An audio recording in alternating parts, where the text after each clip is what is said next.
If you want to change the world, start off by making your bed. If you make your bed every morning, you will have accomplished the first task of the day. It will give you a small sense of pride, and it will encourage you to do another task, and another, and another. And by the end of the day, that one task completed will have turned into many tasks completed.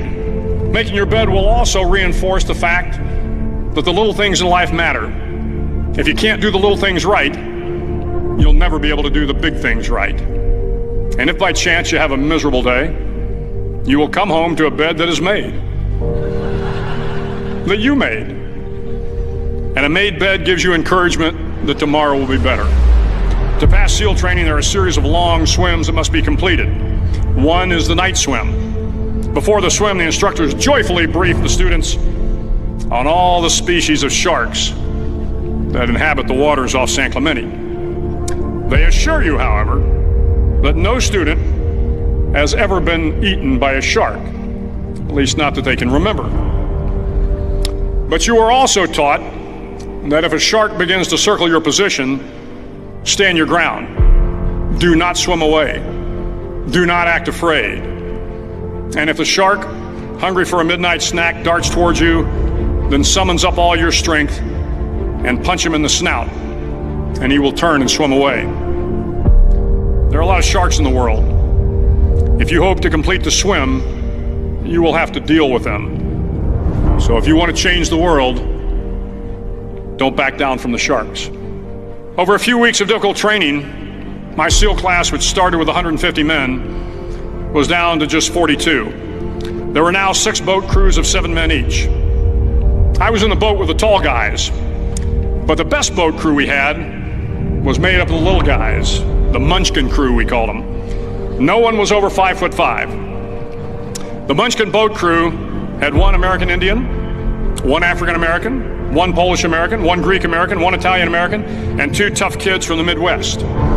They out-paddled, outran, and outswam all the other boat crews.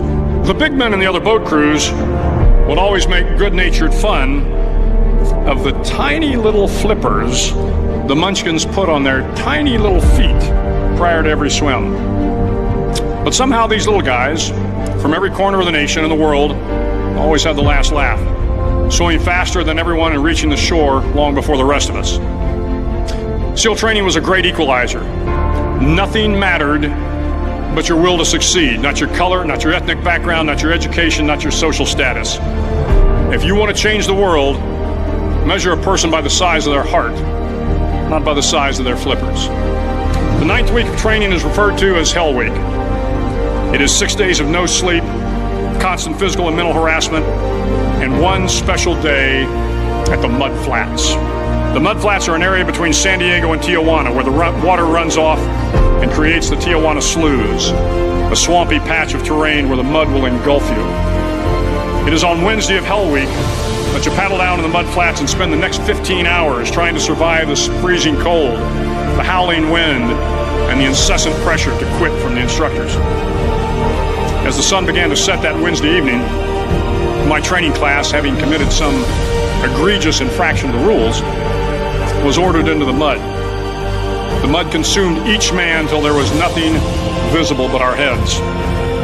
The instructors told us we could leave the mud if only 5 men would quit. Only 5 men, just 5 men, and we could get out of the oppressive cold. Looking around the mud flat, it was apparent that some students were about to give up.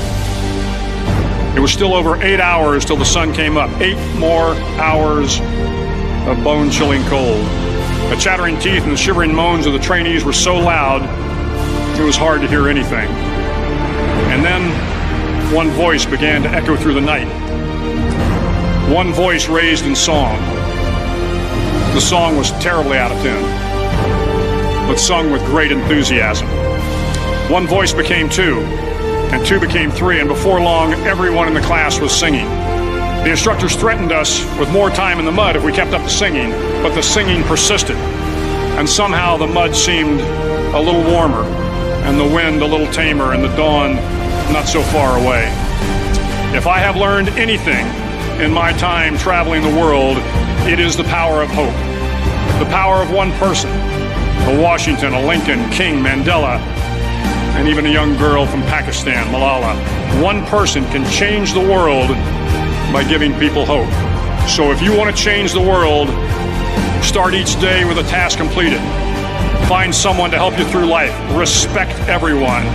Know that life is not fair and that you will fail often. But if you take some risks, step up when the times are the toughest, face down the bullies, lift up the downtrodden, and never ever give up. If you do these things, the next generation and the generations that follow will live in a world far better than the one we have today. And what started here will indeed have changed the world for the better.